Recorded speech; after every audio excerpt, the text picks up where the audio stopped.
Beaucoup n'y croyaient plus.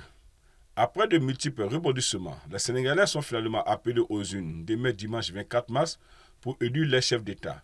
Le premier tour du scrutin se tient avec un mois de retard après avoir été reporté par le président sortant Macky Sall début février. Une décision qui a plongé le pays dans une crise politique inédite marquée par une forte colère populaire. Dans les jours et semaines qui ont suivi le report de l'élection, les rues de Dakar, la capitale et d'autres villes du pays se sont embrasées. Des milliers de personnes ont manifesté à plusieurs reprises pour réclamer que le vote ait lieu avant la fin du mandat de Macky Sall. La liste des candidats n'a jamais été aussi longue. 18 sont finalement en course après un désistement de dernière minute.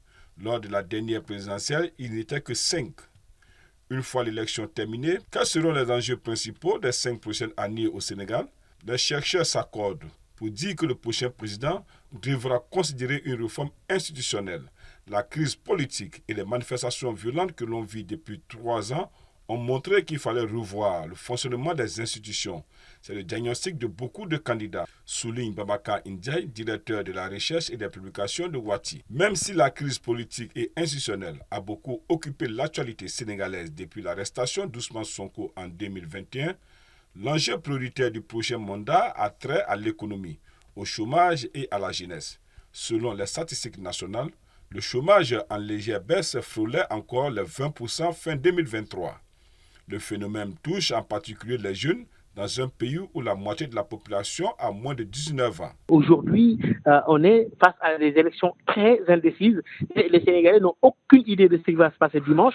Il y a beaucoup d'indécis apparemment, mais aussi il y a beaucoup d'interrogations par rapport à l'issue de cette élection, ce scrutin très serré. En tout cas, il y a une polarisation avec un discours de rupture d'un côté, mais aussi un discours de continuité.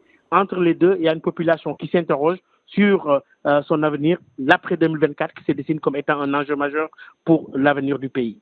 Pour y remédier, le prochain président devra trouver du travail aux jeunes, juguler l'inflation et augmenter le pouvoir d'achat. Amadou Ba a promis de créer 1 million d'emplois dans son programme.